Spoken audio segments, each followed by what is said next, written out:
Hello ವೀಕ್ಷಕರೇ, welcome to my channel Uma Rao kitchen. ಇವತ್ತು ನಾನು ನಿಮ್ಮ ಜೊತೆ ನನ್ನ ಪುಳಿಯೋಗರೆ ರೆಸಿಪಿಯನ್ನು ಶೇರ್ ಮಾಡ್ಕೊಳ್ತಾ ಇದ್ದೇನೆ. ಅದಕ್ಕೆ ಬೇಕಾಗಿರೋ ಸಾಮಗ್ರಿಗಳು ಹೀಗಿವೆ. 3/4 ಬಟ್ಟಲು ಒಣ ಕೊಬ್ಬರಿ ತುರಿಯನ್ನು ತೆಗೆದುಕೊಂಡಿದ್ದೇನೆ. 3 ಚಮಚ ಉದ್ದಿನ ಬೇಳೆಯನ್ನು ತೆಗೆದುಕೊಂಡಿದ್ದೇನೆ. 3 ಚಮಚ ಎಳ್ಳು, ಇದು 2 ಚಮಚ ಒಣ ಮೆಣಸಿನ ಪುಡಿ ಮತ್ತು ಅರ್ಧ ಚಮಚ ಅರಿಶಿನ, ಇದು 2 ಚಮಚ ಸಾರಿನ ಪುಡಿ, 2 ಚಮಚ ಕಡಲೆಬೇಳೆ, ಕರಿಬೇವು, ಒಗ್ಗರಣೆಗೆ ಸಾಸಿವೆ, ಒಗ್ಗರಣೆಗೆ 2 ಒಣಮೆಣಸಿನಕಾಯಿ, ಬೆಲ್ಲ, ಕೊತ್ತಂಬರಿ ಸೊಪ್ಪು, ಹುಣಸೆ ಹಣ್ಣು, ಉಪ್ಪು ಮತ್ತು ಶೇಂಗಾ ಬೀಜ, ಮತ್ತು ಇದು ಹುಣಸೆ ಹಣ್ಣಿನ ರಸ. ಈಗ ಇದನ್ನು ಇಷ್ಟು ನಾನು ರೆಡಿ ಮಾಡಿ ಇಟ್ಕೊಂಡಿದ್ದೇನೆ. ಈಗ ನಾವು ಒಂದೊಂದೇ ಸಾಮಾನುಗಳನ್ನು ಹುರಿತಾ ಹೋಗೋಣ. ಈಗ ಒಂದು ಬಾಣಲೆಯನ್ನು ನಾನು ಒಲೆ ಮೇಲೆ ಇಟ್ಕೊಂಡು ಮೊದಲಿಗೆ ಕಡಲೆ ಬೇಳೆಯನ್ನು ಹಾಕ್ಕೊಂಡು ಹುರಿತಾ ಇದ್ದೇನೆ. ಅದು ಒಂದು ಚೂರು ಕೆಂಪಗಾದ ತಕ್ಷಣ ಅದಕ್ಕೆ ನಾನು ಉದ್ದಿನ ಬೇಳೆಯನ್ನು ಸೇರಿಸ್ತಾ ಇದ್ದೇನೆ.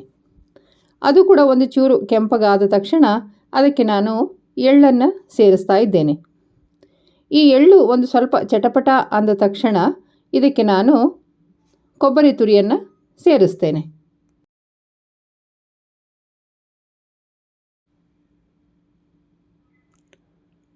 ಜೊತೆಗೆ ಚೂರು ಕರಿಬೇವನ್ನು ಸೇರಿಸಿ ನಾನು ಹುರಿತಾ ಇದ್ದೇನೆ. ಗ್ಯಾಸ್ ಸಿಮ್ಮಲ್ಲೇ ಇರಲಿ. ಈಗ ಒಂದು ಚೂರು ಅರಿಶಿನ ಪುಡಿ ಅದನ್ನು ಸೇರಿಸಿಕೊಂಡು ನಾನು ಹುರಿತಾ ಇದ್ದೇನೆ. ಇಲ್ಲಿ ನೋಡಿ, ನಾನೀಗ ಇದಕ್ಕೆ ನಾನು ಮನೆಯಲ್ಲೇ ಮಾಡಿಕೊಂಡಂತಹ ಸಾಂಬಾರು ಪುಡಿಯನ್ನು ಸೇರಿಸ್ತಾ ಇದ್ದೇನೆ. ಇದನ್ನೆಲ್ಲ ಗ್ಯಾಸ್ ಸಿಮ್ಮಲ್ಲೇ ಇಟ್ಟುಕೊಂಡು ನಾವು ಹುರಿಬೇಕು.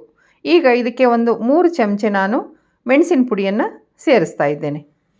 ಸಾರಿನ ಪುಡಿ ರೆಸಿಪಿಯ ಲಿಂಕ್ ಡಿಸ್ಕ್ರಿಪ್ಷನ್ ಬಾಕ್ಸಲ್ಲಿ ಹಾಕಿರ್ತೇನೆ, ಒಂದು ಸಾರಿ ಚೆಕ್ ಮಾಡ್ಕೊಳ್ಳಿ. ಈಗ ಒಂದು ನಿಂಬೆಹಣ್ಣು ಗಾತ್ರದಷ್ಟು ಹುಣಸೆ ಹಣ್ಣನ್ನು ನಾನು ಇದಕ್ಕೆ ಸೇರಿಸ್ತಾ ಇದ್ದೇನೆ. ಎಲ್ಲವನ್ನು ಸೇರಿಸಿ ಸಿಮ್ಮಲ್ಲೇ ಇಟ್ಟುಕೊಂಡು ಚೆನ್ನಾಗಿ ಹುರ್ಕೋತಾ ಇದ್ದೇನೆ. ಈಗ ಇದಕ್ಕೆ ಸ್ವಲ್ಪ ನಾನು ಉಪ್ಪನ್ನು ಸೇರಿಸ್ತಾ ಇದ್ದೇನೆ. ಗ್ಯಾಸು ಸಿಮ್ಮಲ್ಲೇ ಇರಲಿ. ಯಾವುದೇ ವಸ್ತು ಇದರಲ್ಲಿ ಹೊತ್ತಬಾರ್ದು. ಈ ವಸ್ತುಗಳು ಹೊತ್ತಿದರೆ ಅದು ಟೇಸ್ಟ್ ಹಾಳಾಗಿಬಿಡುತ್ತೆ. ಅದಕ್ಕೋಸ್ಕರ ಇದನ್ನು ಗ್ಯಾಸ್ ಸಿಮ್ಮಲ್ಲೇ ಇಟ್ಕೊಂಡು ಸಮಾಧಾನವಾಗಿ ಹುರಿರಿ. ಈಗ ಇದಿಷ್ಟು ಹುರ್ಕೊಂಡಿದ್ದು ಸಾಕು. ಇದು ನೋಡಿ, ಈಗ ಹುಣಸೆ ಹಣ್ಣಿನ ರಸ ನಾನು ಗ್ಯಾಸ್ ಮೇಲೆ ಇಟ್ಕೊಂಡು ಕುದಿಸ್ತಾ ಇದ್ದೇನೆ. ಅದಕ್ಕೆ ಒಂದು ಸ್ವಲ್ಪ ಬೆಲ್ಲವನ್ನು ಸೇರಿಸ್ತಾ ಇದ್ದೇನೆ. ಮತ್ತು ಒಂದು ಸ್ವಲ್ಪ ಇದಕ್ಕೆ ಉಪ್ಪನ್ನು ಕೂಡ ಸೇರಿಸಿ ನಾನು ಇದನ್ನು ಸಿಮ್ಮಲ್ಲೇ ಇದನ್ನು ಕೂಡ ನಾನು ಕುದಿಸ್ಲಿಕ್ಕೆ ಇಡ್ತಾ ಇದ್ದೇನೆ. ಈಗ ಇದನ್ನು ನಾವು ಹುರ್ಕೊಂಡಿರೋ ಸಾಮಾನಿತ್ತಲ್ವ, ಅದನ್ನೆಲ್ಲ ನಾವು ಈಗ ಮಿಕ್ಸಿ ಜಾರಿಗೆ ಹಾಕ್ಕೊಂಡು ಪುಡಿ ಮಾಡ್ಕೊಳ್ಳುವ. ನೋಡಿ, ಈ ರೀತಿ ನಾನು ಪುಡಿ ಮಾಡ್ಕೊಂಡಿದ್ದೇನೆ. ಈಗ ಒಂದು ಬಾಣಲೆಯನ್ನು ಒಲೆ ಮೇಲೆ ಇಟ್ಕೊಂಡು ಅದಕ್ಕೆ ಎಣ್ಣೆ ಸೌಟ್ನಿಂದ 2 ಸೌಟು ಎಣ್ಣೆಯನ್ನು ಸೇರಿಸ್ಕೊಂಡು ಸಾಸಿವೆಯನ್ನು ನಾನು ಹಾಕಿದ್ದೇನೆ. ಅದಕ್ಕೀಗ ಶೇಂಗಾ ಬೀಜವನ್ನು ಹಾಕ್ತಾ ಇದ್ದೇನೆ. ಇದು ಶೇಂಗಾ ಬೀಜ ಒಂದು ಸ್ವಲ್ಪ ಹುರಿದ ತಕ್ಷಣ ಅದಕ್ಕೆ ನಾನು ಕಡಲೆ ಬೇಳೆಯನ್ನು ಸೇರಿಸ್ತಾ ಇದ್ದೇನೆ. ಇದೆರಡು ಒಂದು ಸ್ವಲ್ಪ ಕೆಂಪಗಾಗಲಿ. ಆದ ತಕ್ಷಣ ಅದಕ್ಕೆ ನಾವು ಉದ್ದಿನ ಬೇಳೆಯನ್ನು ಸೇರಿಸೋಣ. ಇಲ್ಲಿ ನೋಡಿ, ನಾನೀಗ ಉದ್ದಿನ ಬೇಳೆಯನ್ನು ಹಾಕ್ತಾ ಇದ್ದೇನೆ. ಇದು ಒಂದು ಒಣಮೆಣಸಿನಕಾಯಿಯನ್ನು ನಾನು ಮುರಿದು ಸೇರಿಸಿದ್ದೇನೆ. ಇದು ಕೂಡ ಸಿಮ್ಮಲ್ಲೇ ಒಂದು ಸ್ವಲ್ಪ ಚೆನ್ನಾಗಿ ಹುರ್ಕೋತಾ ಇದ್ದೇನೆ. ಈಗ ಇದಕ್ಕೆ ನಾನು ಕರಿಬೇವನ್ನು ಸೇರಿಸ್ತಾ ಇದ್ದೇನೆ.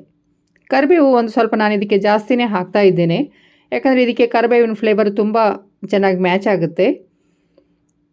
ಈಗ ಅನ್ನವನ್ನು ಮೊದಲೇ ಮಾಡಿಟ್ಕೊಂಡಿದ್ದೇನೆ. ಯಾವಾಗಲೂ ಪುಳಿಯೋಗರೆ ಮಾಡಬೇಕಿದ್ರೆ ಅನ್ನವನ್ನು ಮೊದಲೇ ನಾವು ಮಾಡಿಟ್ಕೊಂಡು ಅದು ಸ್ವಲ್ಪ ತಣ್ಣಗಾಗಿದ್ದರೆ ನಮಗೆ ಪುಳಿಯೋಗರೆ ಉದುರಾಗಿ ಬರುತ್ತೆ. ಅದಕ್ಕೋಸ್ಕರ ನಾನು ಒಂದು ಅರ್ಧ ಗಂಟೆ ಮುಂಚೆನೇ ಅನ್ನವನ್ನು ಮಾಡಿಟ್ಕೊಂಡಿದ್ದೆ. ಈಗ ನಾನು ಈ ಅನ್ನವನ್ನು ಈ ಒಗ್ಗರಣೆಗೆ ಸೇರಿಸ್ತಾ ಹೋಗ್ತೇನೆ. ಹೀಗೆ ನಾನು ಇದನ್ನು 4 ರಿಂದ 5 ಜನಕ್ಕೆ ಆಗುವಷ್ಟು ಮಾಡಿದ್ದೇನೆ. ಈಗ ನೋಡಿ, ಈ ಅನ್ನವನ್ನೆಲ್ಲ ನಾನು ಇದಕ್ಕೆ ಸೇರಿಸಿಕೊಂಡು ಇದನ್ನು ಚೆನ್ನಾಗಿ ನಾನು ಮಿಕ್ಸ್ ಮಾಡ್ತಾ ಇದ್ದೇನೆ. ಈಗ ಇದಕ್ಕೆ ನಾವು ಬೇಯಿಸಿಟ್ಕೊಂಡಂತಹ ಹುಣಸೆ ರಸವನ್ನು ಸೇರಿಸೋಣ. ಹುಣಸೆ ರಸಕ್ಕೆ ನಾನು ಉಪ್ಪು ಮತ್ತು ಬೆಲ್ಲವನ್ನು ಸೇರಿಸಿದ್ದೆ. ಈಗ ನಮ್ಮ ಪುಳಿಯೋಗರೆಗೆ ಬೇಕಾಗುವಷ್ಟು ಉಪ್ಪಲ್ಲಿ ಅರ್ಧ ಉಪ್ಪನ್ನು ನಾನು ಹುಣಸೆ ಹಣ್ಣಿಗೆ ಸೇರಿಸ್ಕೊಂಡಿದ್ದೆ. ಇನ್ನು ಅರ್ಧ ಉಪ್ಪನ್ನು ನಾನು ಪುಡಿಗೆ ಸೇರಿಸಿಕೊಂಡೇ ಪುಡಿ ಮಾಡಿದ್ದೀನಿ. ಈಗ ನೋಡಿ, ಇದನ್ನು ನಾನು ಚೆನ್ನಾಗಿ ಮಿಕ್ಸ್ ಮಾಡ್ತಾ ಇದ್ದೀನಿ. ಈಗ ಇದಕ್ಕೆ ನಾವು ಮಾಡಿಟ್ಕೊಂಡಿರೋ ಪುಡಿಯನ್ನು ಸೇರಿಸೋಣ. ನಾನು ಪುಡಿಯನ್ನು ಇದಕ್ಕೆ ಎಷ್ಟು ಬೇಕೋ ಅಷ್ಟೇ ಮಾಡಿಕೊಂಡಿದ್ದೆ. ಹೀಗಾಗಿ ನಾನು ಎಲ್ಲ ಪುಡಿಯನ್ನು ಇದಕ್ಕೇ ಸೇರಿಸ್ತಾ ಇದ್ದೇನೆ. ಈಗ ಪುಡಿಯನ್ನು ಕೂಡ ಸೇರಿಸಿಕೊಂಡು ಚೆನ್ನಾಗಿ ಮಿಕ್ಸ್ ಮಾಡ್ತಾ ಇದ್ದೇನೆ. ಗ್ಯಾಸ್ ಸಿಮ್ಮಲ್ಲೇ ಇದೆ. ಈಗ ನೋಡಿ, ಇದು ಚೆನ್ನಾಗಿ ಮಿಕ್ಸ್ ಆದ ನಂತರ ಇದಕ್ಕೆ ಮತ್ತು ಕೊತ್ತಂಬರಿ ಮತ್ತು ಸ್ವಲ್ಪ ಕೊಬ್ಬರಿ ತುರಿಯನ್ನು ನಾನು ಸೇರಿಸ್ತಾ ಇದ್ದೇನೆ. ಈಗ ನಮ್ಮ ಪುಳಿಯೋಗರೆ ರೆಡಿಯಾಗಿದೆ. ನಾನು ಗ್ಯಾಸನ್ನು ಆಫ್ ಮಾಡಿದ್ದೇನೆ. ಈ ರೀತಿ ಪುಳಿಯೋಗರೆಯನ್ನು ಒಮ್ಮೆ ನೀವು ಮಾಡಿ ನೋಡಿ ಹೇಗಿತ್ತು ಅನ್ನೋದನ್ನು ನನಗೆ ಕಾಮೆಂಟ್ ಮೂಲಕ ತಿಳಿಸಿ. ನಿಮಗೆ ಈ ಚಾನಲ್ ಇಷ್ಟವಾದಲ್ಲಿ ಪ್ಲೀಸ್ ಸಬ್ಸ್ಕ್ರೈಬ್ ಮಾಡಿ. Thank you.